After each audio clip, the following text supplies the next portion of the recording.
Salut à tous, on se retrouve pour une nouvelle vidéo. Aujourd'hui je vais vous parler du top 5 des accessoires sur ma moto. Alors sans plus tarder, on va commencer par les poignées, les leviers de frein et d'embrayage, qui sont vraiment, je pense, un des trucs indispensables, surtout pour moi qui ai des petites mains. Pouvoir les régler à la taille de votre main, c'est vraiment un truc qui c'est indispensable pour moi. Et surtout aussi, ça vous permettra d'avoir un plus grand confort de conduite quand vous roulerez. Ce qui est logique, hein, parce que si votre main est pas bien alignée avec vos leviers, ou que vous touchez, que vous prenez les leviers qu'avec le bout de vos doigts, ben, vous allez avoir beaucoup moins de force. Et du coup, en cas de freinage d'urgence, le temps de freinage va être beaucoup plus long que si vous aviez vraiment tout qui est bien adapté à votre main.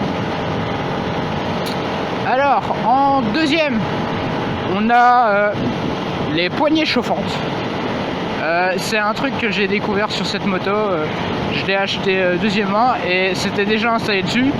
Et honnêtement, je pense que je vais plus pouvoir m'en passer. Chaque moto que je vais devoir avoir maintenant, ça va être avec des poignées chauffantes, installées d'origine ou pas.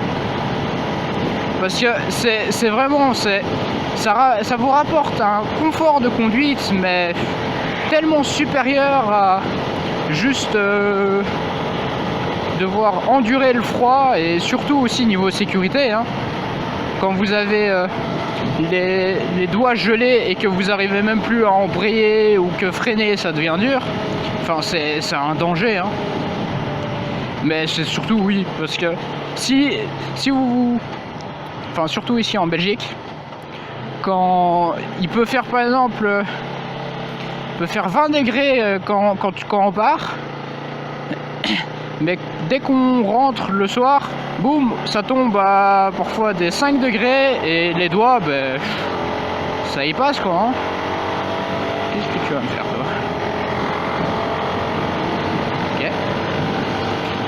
Ok.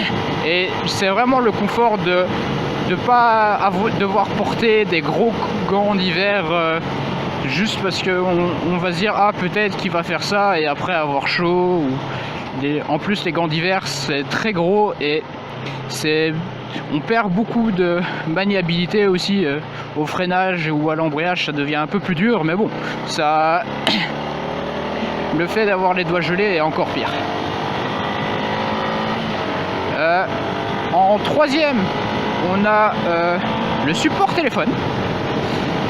Ben ça c'est aussi comme parfois vous êtes à vélo aussi et vous voulez aller quelque part et vous avez mis votre GPS, et bon, certains vont juste garder leur téléphone en main et vont conduire à une main.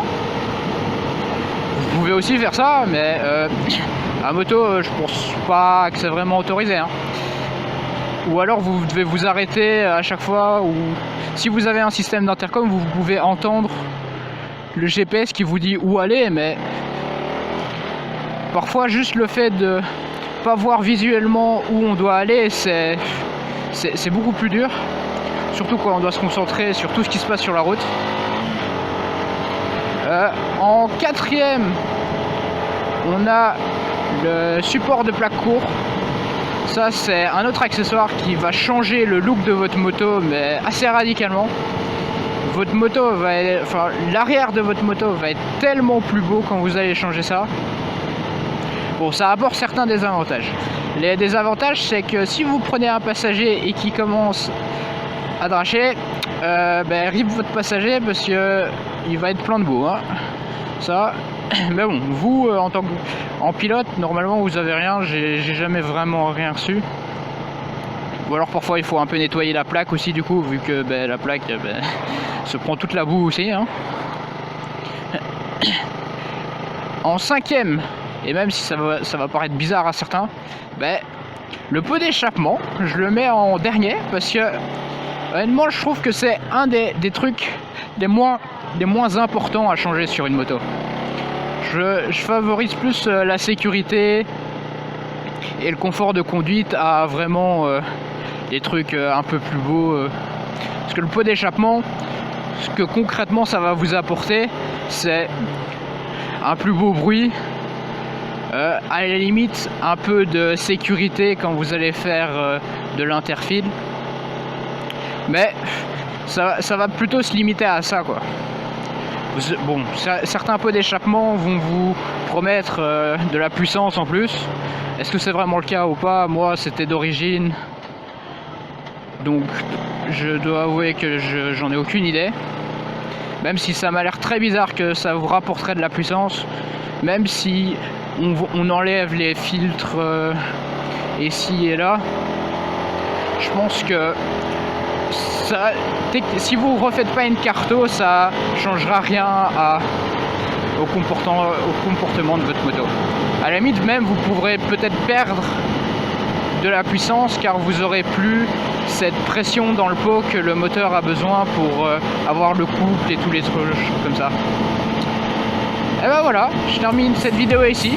J'espère qu'elle vous a plu. Et à la prochaine. Ciao!